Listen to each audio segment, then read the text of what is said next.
Okay, Assalamualaikum dan salam sejahtera. Nama saya Farah Fazana akan membicarakan tentang berkaitan antara sistem reproduktif dengan pendidikan jasmani. Okey. Sistem reproduktif ni dia bukan berkaitan dengan pembiakan semata-mata, tetapi dia memberi kesan kepada perkembangan fizikal, emosi dan juga hormon kesihatan seseorang individu. Okey, dalam pendidikan jasmani ni, sistem ni penting untuk mempengaruhi kecergasan, prestasi sukan dan kesejahteraan pelajar serta atlet tersebut. Masuk kepada fungsi sistem reproduktif.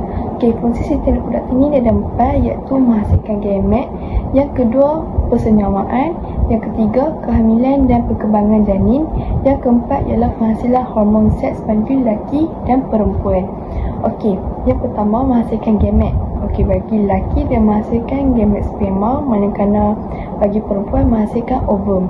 Okey, persenyawaan ni ialah satu proses baik penyatuan sperma dan juga ovum untuk menghasilkan zygote, iaitu bayi. Yang ketiga ialah kehamilan dan perkembangan janin, iaitu dia lebih khususkan kepada wanita kerana wanita saja yang boleh mengandung dan melahirkan anak. Okey, rahim ni berfungsi sebagai tempat pertumbuhan janin sehingga lahir. Termasuk pada keempat iaitu penghasilan hormon seks bagi lelaki dan perempuan. Okey, bagi lelaki hormon testosteron dan dia penting untuk kekuatan otot, suara garang bagi lelaki dan juga ciri-ciri kelakian. Manakala perempuan hormon estrogen dan juga progesteron. Okey, hormon estrogen dan progesteron ni dia mengawal kitaran haid bagi perempuan dan juga mengawal bentuk tubuh dan juga kehamilan bagi perempuan. Kita masuk kepada sistem reproduktif mengikut jantina. Okey, bagi lelaki, organ utama bagi sistem reproduktif mereka iaitu 1. Testis, epidimis, vas deferens, zakar. Okey, testis ni dia menghasilkan sperma dan hormon testosteron, dan hormon ni akan menjadikan lelaki lebih berotot dan lebih kuat, suara garang akan dikeluarkan dan berambut lebat. Okey, bagi perempuan pula, organ utama ialah ovari, tube fallopian, rahim dan juga faraj. Okey, ovari ni dia menghasilkan ovum serta hormon estrogen dan juga progesteron. Okey, hormon ni yang mengawal kitaran haid, menentukan bentuk tubuh feminin bagi perempuan dan mempersiapkan rahim untuk kehamilan. Okey, dalam pendidikan jasmani ni, murid akan belajar tentang perubahan tubuh semasa akhir balik, dan guru pijat akan menekankan bahawa perubahan ini normal bagi lelaki dan perempuan. Maksudnya mereka tidak akan merasa malu tentang perubahan yang berlaku pada tubuh pada mereka dan sebagainya. Kita masuk kepada kitaran haid dan berkaitannya dengan pendidikan jasmani. Okey, kitaran haid bagi wanita ni dia akan berlaku sekurangnya 28 hari dan selewatnya 35 hari. Maksudnya dalam range 28 hingga 35 hari ni, kitaran haid akan berlaku bagi wanita dan terbahagi pada 4 fasa, iaitu fasa menstruasi, fasa molekular, fasa ovulasi dan fasa luteal. Okey, kita masuk pada fasa menstruasi, iaitu pada hari pertama hingga hari kelima. Okey, waktu ni lapisan rahim dia akan mula luruh dan tenaga bagi pelajar perempuan dia akan jadi rendah. Maksudnya akan jadikan pelajar tu akan mudah letih dan mood akan jadi tidak stabil. Okey, dalam PJ pula, guru PJ dia kena memahami keadaan ini kerana murid perempuan akan kurang bertenaga dan tidak layak untuk melakukan aktiviti lasak.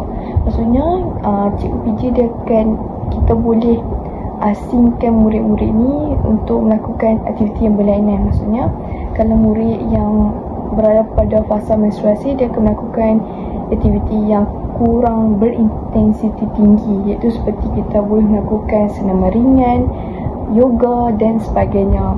Jadi dia tak sesuai untuk melakukan aktiviti yang lasak. Kita masuk pada fasa folikular. Fasa folikular ni dia berlaku pada hari ke-6 hingga hari ke-13, iaitu dia hormon estrogen ni dia akan meningkat. Maksudnya dia akan meningkat, dia menjadikan tenaga dan motivasi pelajar ni juga akan jadi tinggi. Maksudnya murid sesuai melakukan latihan yang berintensif seperti larian, latihan kekuatan atau permainan yang kompetitif. So kalau hari game pada fasa ni pun murid ni pun akan jadi bersemangat lah. Maksudnya prestasi dia akan menjadi tahap yang optimum juga, tapi tak optimum sangat. Macam tu. Fasa ovulasi iaitu pada hari ke-12 hingga hari ke-17. Waktu ni ovum dilepaskan dan hormon estrogen akan jadi tinggi dan kekuatan otot dan juga daya tahan otot pun dia akan menjadi lebih kuat, maksudnya lebih berdaya tahan. Prestasi sukan biasanya paling tinggi pada fasa ovulasi ni, tapi risiko kecederaan lutut ni juga akan jadi tinggi sebab apabila hormon estrogen tinggi, dia akan mempengaruhi ligamen pada lutut. Pada lutut kita ni, dia akan mempengaruhi pada lutut, dia akan menyebabkan ligamen tu jadi longgar. Itulah waktu ni percentage untuk SCN jadi bagi pelajar perempuan ni dia tinggi. Sebab tu. Last sekali fasa luteal iaitu pada hari ke-15 hingga hari ke-28. Waktu ni hormon progesteron akan meningkat dan suhu badan kita pun akan jadi naik lah. Maksudnya dia bukan jadi tahap normal, dia akan naik sikit. Badan akan jadi cepat letih dan ada setengah wanita ni dia akan mengalami PMS iaitu premenstrual syndrome. Dia sendiri contohnya macam sakit otot, pening kepala, demam dan jadi mood swing. Macam tu. Sebab fasa ni dia dikenali sebagai fasa parahat.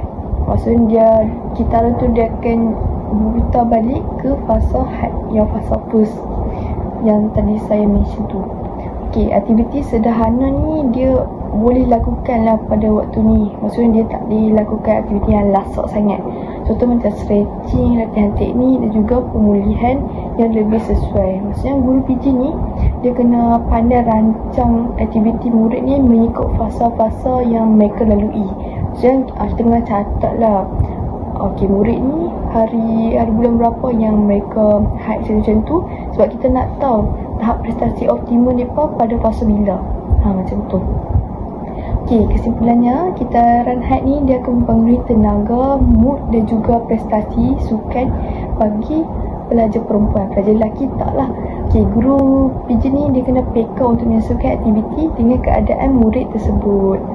Yang keempat, kita masuk pada berkaitan sistem reproduktif dengan pendidikan jasmani.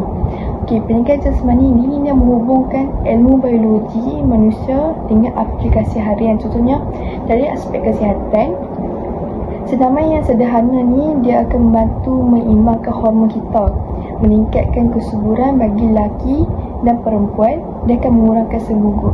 Tetapi kalau kita lakukan senaman ni secara berlebihan, dia juga akan mengganggu balik kitaran haid atau penurunan kualiti sperma. Saya ada baca dekat satu website dekat Google, iaitu atlet wanita yang melakukan aktiviti yang berintensiti tinggi kan, dia akan menyebabkan kitaran haid akan jadi tak normal. Contohnya macam atlet bola sepak, saya tak ingat negara mana, dia kitaran haid dia kadang dia tak main terus dalam 2-3 bulan sebab dia punya aktiviti dia akan lasak. Dia akan mengganggu kitaran hormon tu. Yang kedua, dari aspek kebersihan, PJ pendidikan jasmani ni dia menekankan penjagaan kebersihan alat kelamin, pemilihan pakaian yang sesuai dan sukan yang sesuai dan gaya hidup sihat. Maksudnya dengan PJ ni kita akan menerapkan amalan gaya hidup sihat dalam kalangan pelajar-pelajar. Dia akan menyebabkan pelajar ni dia kurang mendapat penyakit yang berkaitan dengan tubuh badan dan dia akan menghasilkan insan yang sihat dan sejahtera. Kita masuk yang keempat, iaitu dari aspek psikologi dan sosial, iaitu pendidikan jasmani ni dia membantu murid menerima perubahan tubuh sebagai perkara yang normal dan dia akan memupuk sikap saling menghormati antara lelaki dan perempuan. Maksudnya murid perempuan ni dia tidak akan merasa malu lah dengan perubahan yang ada dekat pada mereka. Lepas tu kalau murid lain pun ada perubahan, dia pun tak mengejek sebab dia pun faham sebab benda tu semua orang lalui dan semua orang rasa. Cuma bezanya antara cepat dan lambat saja.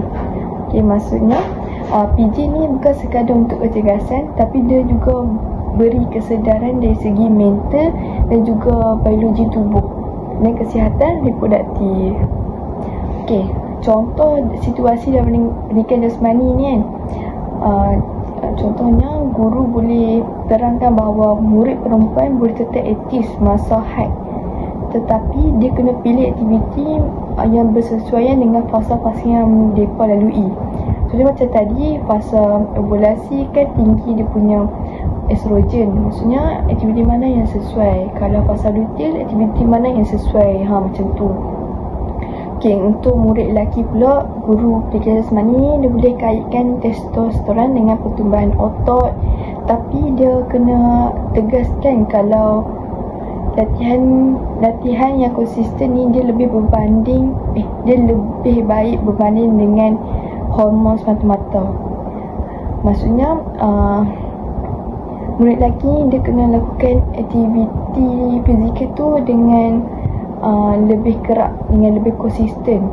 Dia bukan bergantung pada hormon semata-mata. Maksudnya kalau kita bergantung pada hormon semata-mata, kita training pun tak main gerak. Macam mana hormon testosteron tu nak meningkat kan? Macam tu. Okey, kalau atlet wanita pula, kita kena berhati-hati sebab latihan yang terlalu berat juga dia akan menyebabkan kitaran haid kita juga akan terganggu.